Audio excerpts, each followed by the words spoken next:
Saudara, mari kita bersama-sama, kita tundukkan kepala kita. Kita berdoa memohon pertolongan Tuhan di dalam hidup kita untuk kita bisa mendengarkan firman Tuhan. Tuhan, biarlah pujian yang kami naikkan Tuhan, bukan hanya menjadi satu pujian yang keluar dari mulut kami, tetapi pujian yang kami naikkan menjadi doa kami, bahwa kami mau melayani Tuhan, dan kami mau setia dalam mengikuti dan mengasihi Tuhan. Tuhan, sebentar kami akan bersama-sama merenungkan akan kebenaran firman Tuhan. Kami akan bersama-sama belajar dari firman Tuhan. Sebelumnya Tuhan, layakan setiap kami, supaya kami dapat untuk bersama-sama mendengarkan firman Tuhan. Sehingga ketika kami layak Tuhan, kami tidak mengeraskan hati kami terhadap suara Tuhan yang akan berbicara kepada setiap kami pada saat ini. Tuhan, kami siap untuk bersama-sama belajar akan kebenaran firman Tuhan. Di dalam Yesus Kristus, Allah kami yang hidup, kami berdoa. Amin. Jemaat dipersilakan untuk duduk kembali. Shalom, saudara-saudara yang terkasih dalam Tuhan kita Yesus Kristus. Shalom. Puji Tuhan, kita boleh bersama-sama, Tuhan izinkan untuk boleh beribadah kepada Tuhan. Dan saat ini kita boleh bersama-sama akan merenungkan satu kebenaran firman Tuhan. Saudara, firman Tuhan, nats firman Tuhan yang diberikan kepada saya yang akan kita renungkan dan pelajari bersama-sama, saudara. Kita akan baca dari surat Paulus kepada jemaat yang berada di Galatia. Galatia, pasalnya yang ke-6, kita akan membaca bersama-sama di ayat 1 hingga ayatnya yang ke-10. Saudara, mari kita membuka Alkitab kita. Silakan Bapak Ibu boleh menyimaknya di dalam Alkitab masing-masing. Kita akan membaca dari ayat pertama hingga ayat yang ke-10. Saya akan membacakan untuk setiap kita dari Galatia pasalnya yang ke-6. Saling membantulah kamu. Saudara-saudara, kalaupun seorang kedapatan melakukan suatu pelanggaran, maka kamu yang rohani harus memimpin orang itu ke jalan yang benar dalam roh lemah lembut, sambil menjaga dirimu sendiri, supaya kamu jangan kena pencobaan. Bertolong-tolonglah menanggung bebanmu, demikianlah kamu memenuhi hukum Kristus. Sebab kalau seorang menyangka bahwa ia berarti, padahal ia sama sekali tidak berarti, ia menipu dirinya sendiri. Baiklah, tiap-tiap orang menguji pekerjaannya sendiri, maka ia boleh bermegah melihat keadaannya sendiri dan bukan melihat keadaan orang lain.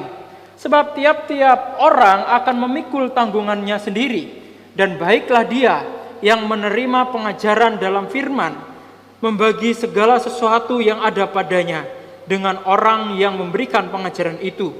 Jangan sesat, Allah tidak membiarkan dirinya dipermainkan, karena apa yang ditabur orang, itu juga yang akan dituainya. Sebab barang siapa menabur dalam dagingnya, ia akan menuai kebinasaan dari dagingnya. Tetapi barang siapa menabur dalam roh, ia akan menuai hidup yang kekal dari roh itu. Janganlah kita jemu-jemu berbuat baik, karena apabila sudah datang waktunya, kita akan menuai jika kita tidak menjadi lemah. Karena itu, selama masih ada kesempatan bagi kita, marilah kita berbuat baik kepada semua orang, tetapi terutama kepada kawan-kawan kita seiman. Saudara, sedemikian jauh firman Tuhan yang kita boleh baca pada kesempatan ini. Saudaraku yang terkasih di dalam Tuhan, ada satu semboyan, ada satu pernyataan yang dikumandangkan atau yang dikeluarkan oleh salah seorang tokoh nasional yang bernama Samratulangi, saudara. Saudara, kalau asing dengan tokoh ini, saudara boleh melihat uang 20.000, saudara. Nah, di situ ada nama Samratulangi, dan dia adalah salah satu pahlawan nasional Indonesia. Nah, saudara, beliau pernah mengatakan hal demikian. Dia mengatakan bahwa manusia baru dapat disebut sebagai manusia jika sudah dapat memanusiakan manusia. Saudara, satu semboyan yang cukup keras dan menjadi peringatan bagi kita, orang-orang Kristen. Bagaimana seharusnya kita hidup bersama-sama di tengah dunia yang penuh dengan kesusahan ini, saudara. Saudara, di tengah dunia ini kita tidak bisa hidup sendiri, saudara. Kita tidak bisa hidup sendiri. Kita tidak boleh egois, tapi kita hidup di tengah-tengah dunia ini.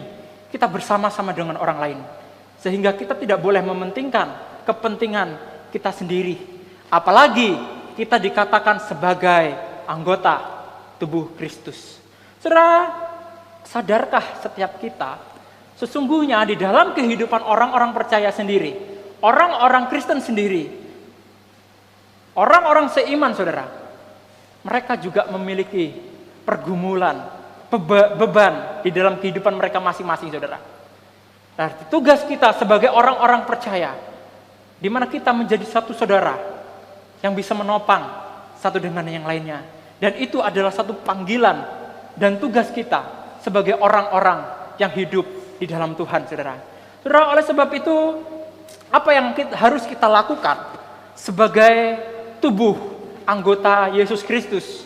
Ketika engkau dan saya, ketika kita semua mendapati, saudara, mendapati sanak saudara seiman kita mengalami satu pergumulan di dalam hidupnya, apa yang harus kita lakukan, saudara?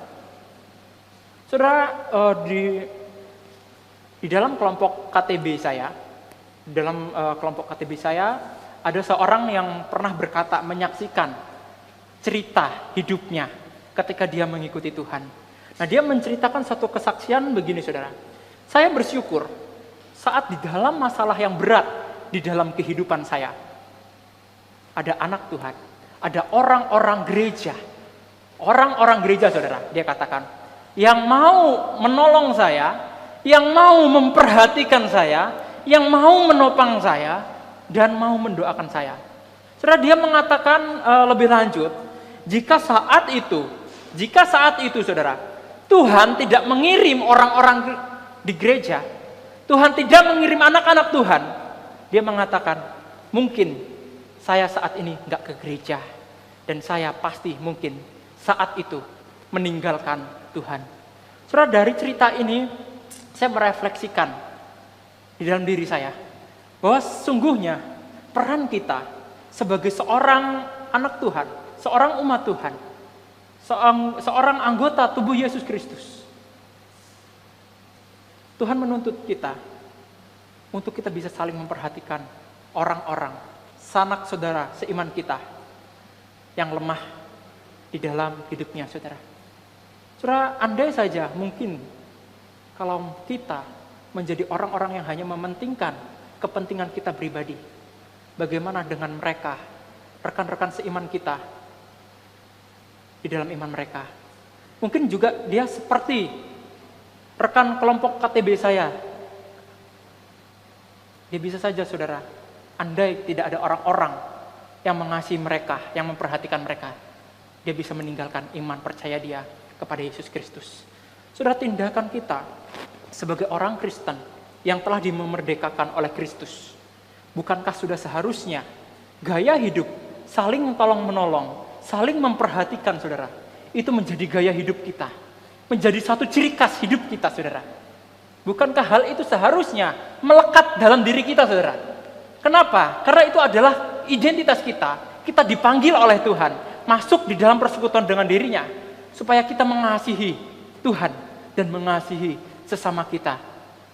Bukankah seharusnya, saudara, kita menjalankan fungsi kita sebagai seorang Kristen yang bisa saling memperhatikan, yang bertolong-tolong menanggung beban sesama kita?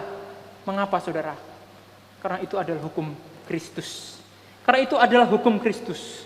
Sehingga Rasul Paulus memberikan nasihat kepada jemaat di Galatia dan kepada setiap kita saat ini, untuk kita juga hidup bertolong-tolong menanggung beban setiap saudara-saudara kita, saudara. Saudara, di dalam Galatia 6, Rasul Paulus memberikan satu nasihat praktis, cara praktis bagaimana seharusnya kita menghidupi fungsi kita sebagai orang-orang percaya, menghidupi identitas kita sebagai anak-anak Tuhan. Yang pertama, saudara, yang harus kita lakukan, dicatat, yaitu di dalam ayatnya yang pertama, yaitu kita harus menolong sesama yang jatuh di dalam dosa. Saudara, izinkan saya bertanya kepada setiap kita. Saudara, mana yang lebih banyak? Orang yang menyalahkan dan mencemooh atau orang yang menolong ketika kita mengalami kesulitan? Lebih banyak mana, saudara? Mencemooh ya? Lebih banyak mencemooh, ada suara. Lalu pertanyaan yang kedua, saudara. Lebih mudah mana ketika kita melihat sanak saudara kita, orang-orang lain mengalami satu beban atau jatuh dalam dosa, lebih mudah mana menghakimi atau menolong mereka dan menguatkan mereka? Lebih mudah mana, saudara? Lebih mudah mencemooh mereka atau lebih mudah menghakimi mereka,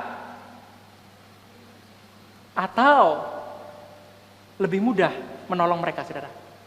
Lebih mudah yang mana? Menolong atau menghakimi? Yang mana, saudara? Tadi di KU yang pertama banyak yang sependapat lebih banyak yang menghakimi. Saudara, ironisnya hal itu juga dilakukan oleh kita, orang-orang Kristen. Lebih sering, lebih mudah kita menghakimi, lebih mudah kita mencemooh daripada kita menolong orang lain, daripada kita menopang orang lain untuk mereka kembali kepada Tuhan. Saudara, inilah yang sering kali dilakukan oleh Kristen. Dan apabila engkau dan saya saat ini melakukan hal demikian, saudara, mari kita bersama-sama seperti doa di doa pengakuan dosa yang disebutkan tadi. Kita bertobat, kita kembali kepada Tuhan, kita berbalik kepada Tuhan. Saudara, Rasul Paulus di dalam pasal ini memulai tulisannya dengan satu nasihat dan teguran yang sangat keras, saudara, kepada orang-orang Kristen, kepada setiap kita. Mengapa? Karena ada di antara mereka yang dulunya dia pernah menerima Injil Yesus Kristus, tetapi mereka mulai berbalik kepada Yesus Kristus. Mereka terbujuk dengan pengajaran-pengajaran lain yang hanya menyenangkan dirinya mereka sendiri dan melupakan pengajaran Yesus yang seharusnya engkau dan saya mengasihi sesama. Dan ini mungkin pada saat itu mulai dilupakan, saudara, oleh umat Tuhan pada saat itu. Sehingga Rasul Paulus memberikan satu nasihat yang cukup serius bahwa mereka harus bertolong-tolongan, saudara. Menanggung beban satu dengan yang lainnya. Saudara, mereka lebih memilih menyenangkan dirinya sendiri dibandingkan menyenangkan hati Yesus Kristus, saudara. Karena itu Rasul Paulus menegur umat Tuhan, memperingatkan mereka untuk mengkoreksi hidup, menguji hidup, dan segala yang dilakukan oleh dirinya, saudara.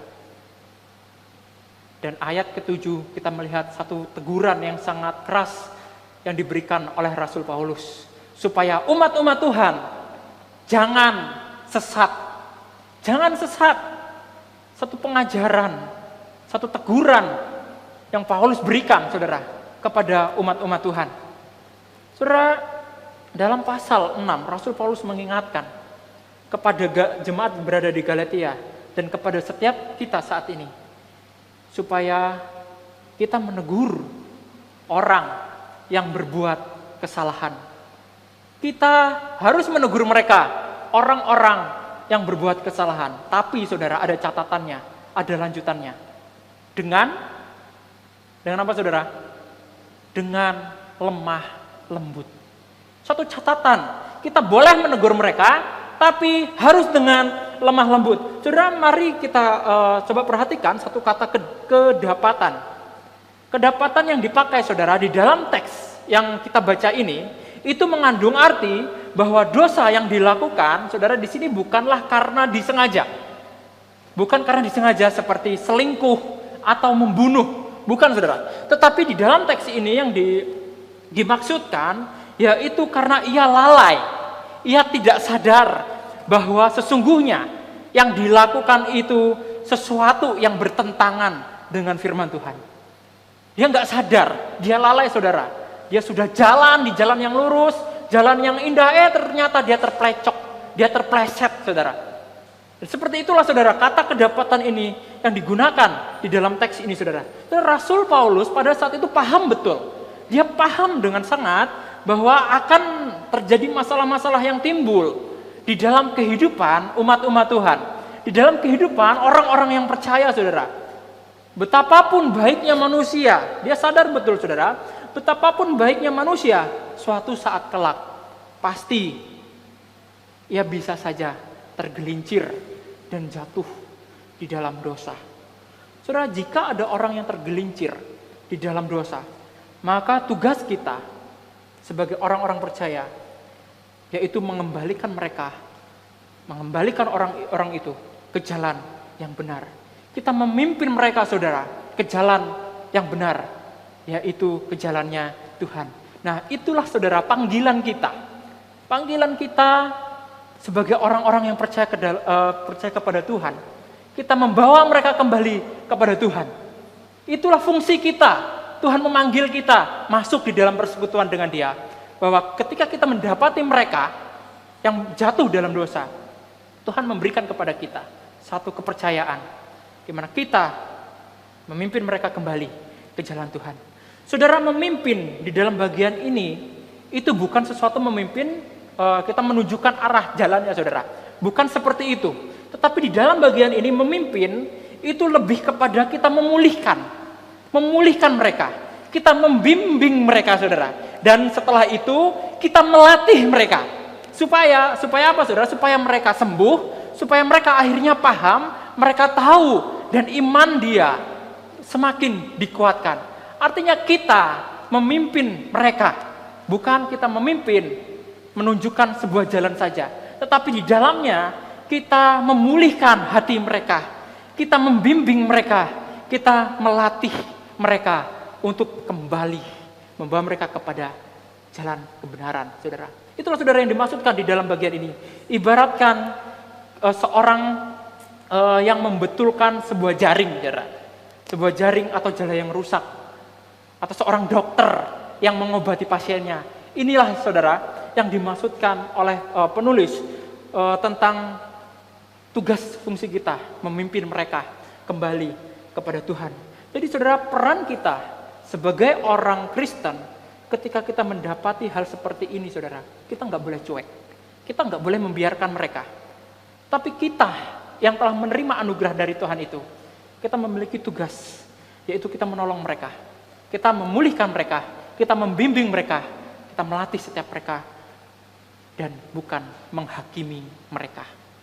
Saudara, dengan menghakimi orang yang berdosa, dengan tidak menghakimi orang yang berdosa seperti ini, sejatinya kita telah menolong mereka untuk mengalami pembaharuan di dalam dirinya, mengalami pemulihan, dan menghindari diri dari dosa-dosa. Saudara, ada satu statement yang bagus. Dia mengatakan demikian. Jika engkau melihat keburukan pada diriku, maka beritahu aku bukan orang lain, karena yang akan mengubahnya adalah aku, bukan orang lain. Saudara, artinya apa? Artinya di sini kita memiliki satu hak, satu tugas. Ketika engkau mendapati sanak saudaramu, mendapati saudara seiman kita melakukan kesalahan, saudara, kita sebagai orang-orang percaya, kita ditugaskan untuk menegur mereka secara langsung, bukan menyuruh orang lain. Ketika saya mendapati, ada jemaat nih, GKI Pontianak melakukan kesalahan, saya berhak menegur. Karena apa? Karena kita adalah satu anggota tubuh Yesus Kristus, saudara. Enggak harus, misalkan ada satu jemaat melihat jemaat yang lain melakukan kesalahan, harus Pak Nail ini yang tegur, harus Canto Suwardi yang tegur, harus Canto Semuwidi yang tegur, atau Canto Tona yang tegur.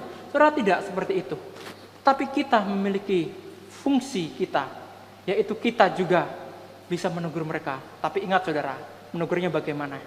Menegur dalam kelemah lembutan. Saudara, mari kita perhatikan kisah hidup Yesus Kristus. Mari kita perhatikan kisah Yesus Kristus. Bagaimana dia mengajar, bagaimana dia menginsafkan orang lain, orang yang berdosa, membawa mereka bertobat dan menyembah Allah. Saudara, ada kalanya Yesus Kristus menegur dengan keras dan terus terang, betul?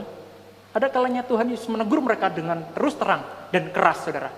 Tetapi ada kalanya juga Tuhan menegur mereka dengan lemah lembut. Dan tidak jarang saudara, bahkan sering Tuhan Yesus Kristus menegur mereka dengan perumpamaan. Ya, saudara, semuanya dilakukan Tuhan Yesus dengan tujuan apa? Dengan tujuan supaya orang yang jatuh di dalam dosa, mereka bertobat dan mereka berubah. Saudara, gereja seharusnya menjadi wadah kasih persaudaraan yang diwujudkan. Ada teguran, ada pertobatan saudara, ada pengampunan di dalamnya. Dan semuanya itu dilandasi atau didasarkan pada kasih Yesus Kristus. Itulah apa yang harus kita lakukan pertama saudara.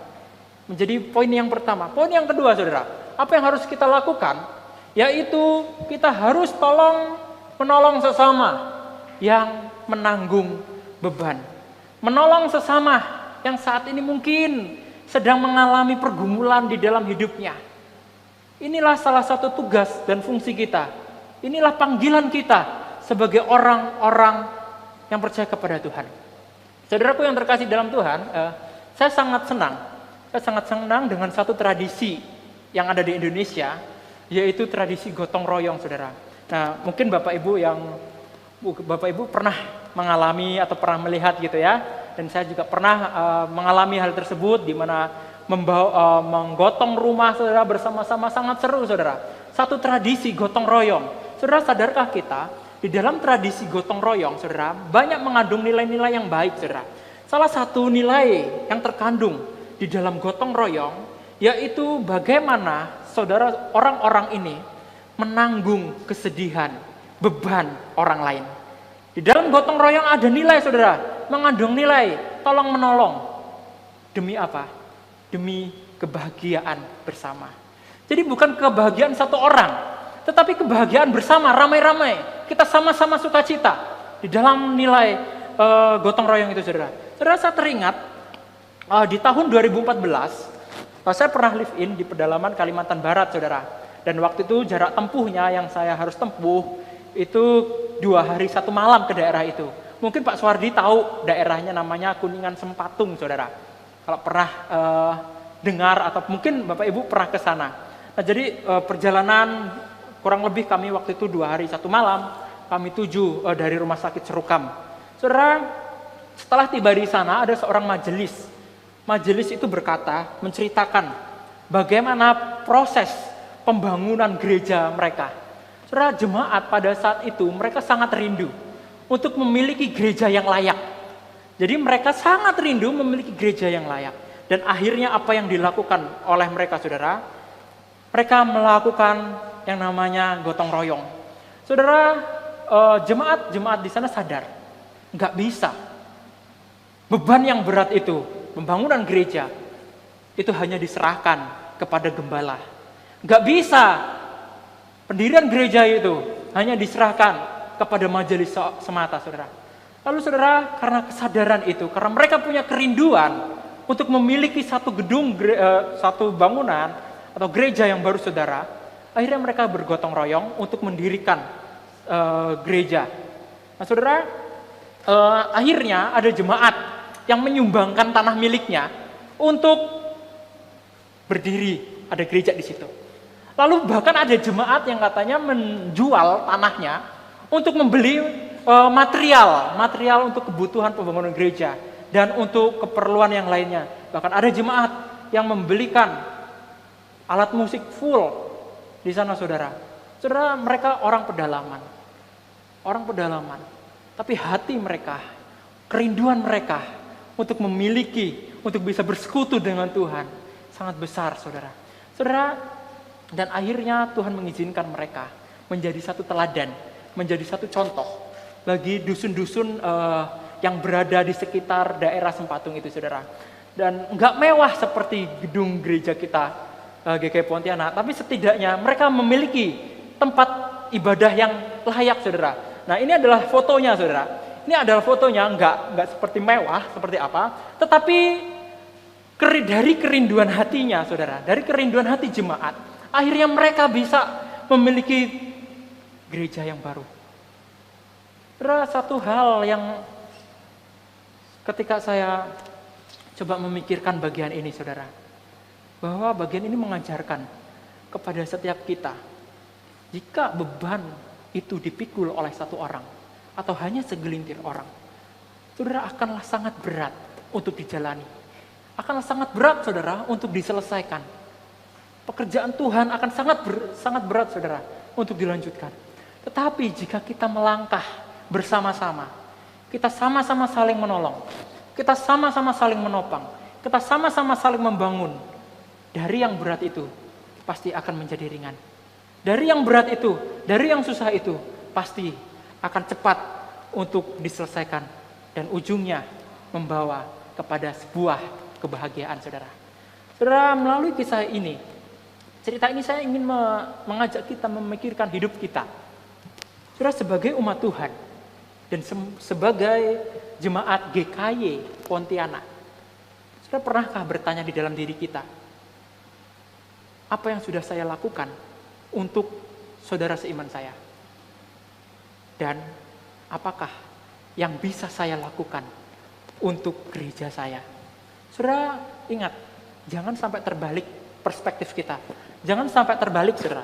Kita menunggu apa yang dilakukan orang lain dan gereja untuk saya. Apa yang dilakukan orang lain dan gereja untuk saya. Bukan seperti itu, saudara. Tapi kita harusnya bertanya, apa yang bisa saya lakukan untuk orang lain dan apa yang bisa saya kerjakan, saya lakukan untuk gereja saya. Saudara, sebagai orang percaya, perbuatan baik kita itu tidak akan terlepas di dalam kehidupan setiap kita. Dari kehidupan kita, tugas kita, fungsi kita, tanggung jawab kita, harusnya, saudara, kita bersama-sama menanggung beban itu. Ketika engkau melihat saudara seimanmu kesusahan, bersama-sama tanggung itu, saudara. Topang itu, saudara. Karena jika tidak kita, siapa lagi, saudara, yang menguatkan saudara seiman kita? Saudara yang terkasih di dalam Tuhan, kita tidak bisa hidup sendirian. Kita membutuhkan orang lain. Kita butuh orang lain. Jika di dalam komunitas orang percaya hanya mengejar, saudara, kepentingan pribadi, mengejar kepentingan sendiri, mengejar kebahagiaan sendiri, saudara, kelak akan merasakan satu kerugian yang sangat besar, saudara. Rasul Paulus mengingatkan kepada kita, bertolong-tolonglah menanggung bebanmu, demikianlah kamu memenuhi hukum Kristus. Saling menolong adalah salah satu perwujudan nyata dari adanya kasih Kristus yang telah Tuhan berikan kepada setiap kita. Hendaklah kita juga seperti itu. Sebagai jemaat Tuhan, sebagai umat Tuhan, kita hidup saling tolong menolong satu dengan yang lainnya. Kita nggak boleh cuek terhadap satu dengan yang lainnya. Kita nggak boleh membiarkan yang lainnya terus di dalam kelemahan. Tapi kita, orang-orang yang kuat, harus menguatkan saudara seiman kita, supaya mereka juga bisa akhirnya hidup di dalam kebahagiaan. Saudara, yang ketiga yang harus kita lakukan, kita harus mengerjakan segala sesuatunya dan hidup secara bertanggung jawab, saudara. Kita harus hidup bertanggung jawab. Saudara, Rasul Paulus menasihati lebih lanjut, jangan ada orang yang merasa dirinya sangat penting dan berarti, sehingga tidak peduli dengan keadaan saudara seiman yang perlu ditolong, saudara. Atau merasa diri lebih benar, merasa diri lebih baik dari yang lain, dan akhirnya engkau akan membanding-bandingkan satu dengan yang lainnya, dan jatuhnya engkau akan sombong dan lebih suka menghakimi daripada menguatkan setiap mereka. Saudara, Rasul Paulus mengingatkan kepada jemaat yang ada di Galatia, kepada setiap kita, supaya kita memiliki satu perspektif yang benar, yaitu hendaklah setiap orang melihat dirinya tidak lebih penting dari orang lain. Setiap orang dalam jemaat saling membutuhkan satu dengan yang lainnya, saudara. Namun tiap-tiap orang harus menyadari bahwa ia mempunyai tugas, bahwa ia mempunyai tanggung jawab untuk mengasihi orang lain, dan tanggung jawab untuk bisa membagikan karunia, anugerah, keselamatan yang telah kita terima kepada orang-orang yang belum percaya, kepada orang-orang yang belum mengenal Tuhan. Ini satu tanggung jawab yang kita pikul, saudara. Kita bertanggung jawab untuk mengasihi saudara seiman kita, tetapi kita juga bertanggung jawab untuk membagikan hidup kita kepada dunia ini. Kita bertanggung jawab untuk membawa orang yang belum mengenal Yesus Kristus masuk di dalam persekutuan dengan Yesus Kristus melalui persekutuan di dalam gereja kita. Saudara, itu satu tugas, satu tanggung jawab yang harus kita lakukan. Saudara, kita yang sudah diberkati, bukankah sudah selayaknya kita harus menjadi berkat? Betul, saudara? Saudara sudah diberkati? Mau menjadi berkat bagi orang? Bagi banyak orang? Saudara, itulah tugas dan fungsi kita. Ketika kita menerima berkat Tuhan, kita juga harus membagi itu kepada orang banyak. Jangan simpan sendiri, saudara. Tapi bagikan itu, nyatakan berkat Tuhan yang telah kita terima di dalam hidup kita kepada orang banyak, saudara. Saudara, yang terakhir, saudara. Yang terakhir, kita harus ingat, ada hasil, ada upah yang menanti dari setiap tindakan yang kita lakukan. Saudara, pada bagian akhir ini, di ayat 7-10, di dalam perikop ini, Paulus menjelaskan satu prinsip yang umum, saudara. Satu prinsip yang umum yang dia pakai, yaitu prinsip dunia agrikultur, yaitu hukum menabur dan hukum menuai. Saudara, Paulus memakai prinsip ini, hukum menabur dan hukum menuai. Saudara, saya melihat di rumah Canto Nael itu ada cabai, ya, ada tanaman cabai. Nggak mungkin, saudara, Canto Nael dia menanam cabai, tetapi hasilnya keluar tomat, saudara. Betul ya? Ketika dia menanam cabai, pasti hasilnya itu yang keluar, yang tumbuh, itu cabai, saudara, bukan tomat. Nah, saudara, apa yang kita lakukan, kita akan mendapatkan hasilnya itu. Ketika engkau menabur dosa, engkau akan menuai kebinasaan. Bahkan dikatakan kebinasaan yang kekal, saudara. Jadi ketika kita menabur dosa, kita akan memperoleh kebinasaan kekal itu. Tetapi barang siapa yang menabur di dalam roh, ia akan menuai hidup yang kekal. Saudara, di dalam hukum tabur tuai, ada prinsip, bukan hanya prinsip menabur dan menuai, tetapi di dalam hal itu juga, saudara, ada satu prinsip lagi, yaitu prinsip yang namanya masa menunggu. Menunggu antara yang ditabur, lalu menunggu sesuatu yang akan dia tuai. Ada satu prinsip menunggu antara menabur hingga waktu menuai. Dan pastinya, saudara, ketika kita menunggu itu akan menjadi lelah, betul ya? Siapa Bapak Ibu yang kita nggak suka menunggu? Kalau kita antrian panjang, kita harus menunggu. Saudara, saya termasuk orang yang nggak sabaran, saudara. Saya termasuk orang yang nggak sabaran. Tetapi kita harus belajar untuk sabar. Kita harus belajar untuk bisa menunggu, saudara. Saudara, Paulus menasihatkan kepada setiap kita untuk kita menunggu.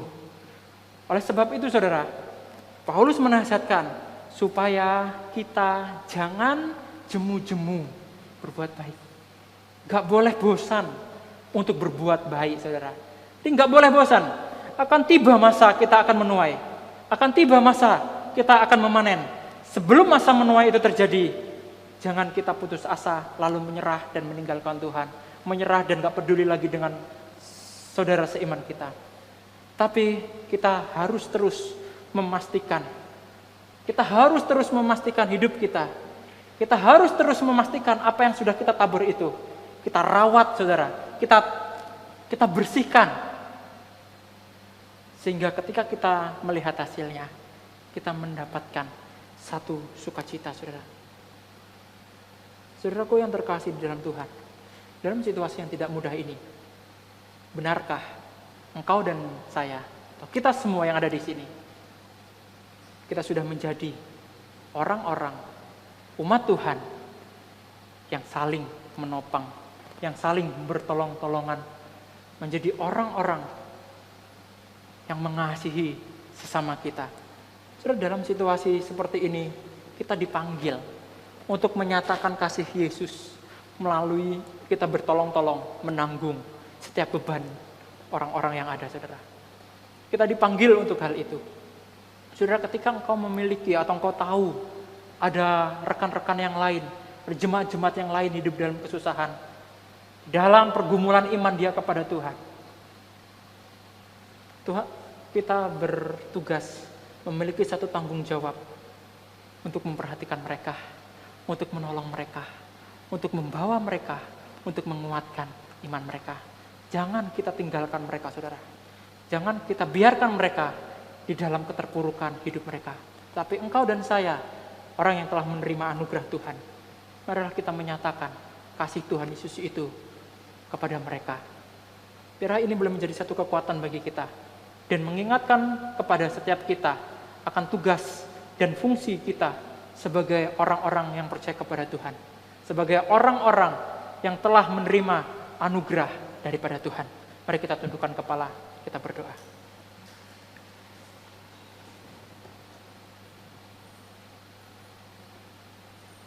Saudara, mari saya mengajak setiap kita, saudara, memikirkan sejenak di dalam hidup kita. Benarkah kita sungguh-sungguh mengasihi Tuhan? Mari kita memikirkan di dalam diri kita, mengkoreksi hidup kita. Sudahkah saya melakukan tugas dan fungsi saya sebagai anak Tuhan, sebagai umat Tuhan? Sudahkah saya menyatakan kasih Tuhan melalui tindakan dan perkataan saya? Sudahkah saya menjadi orang yang memiliki kesadaran untuk menolong sesama kami, menolong sesama kita, yang mereka jatuh, yang mereka lemah? Sudahkah saya menjadi orang yang mau menopang mereka?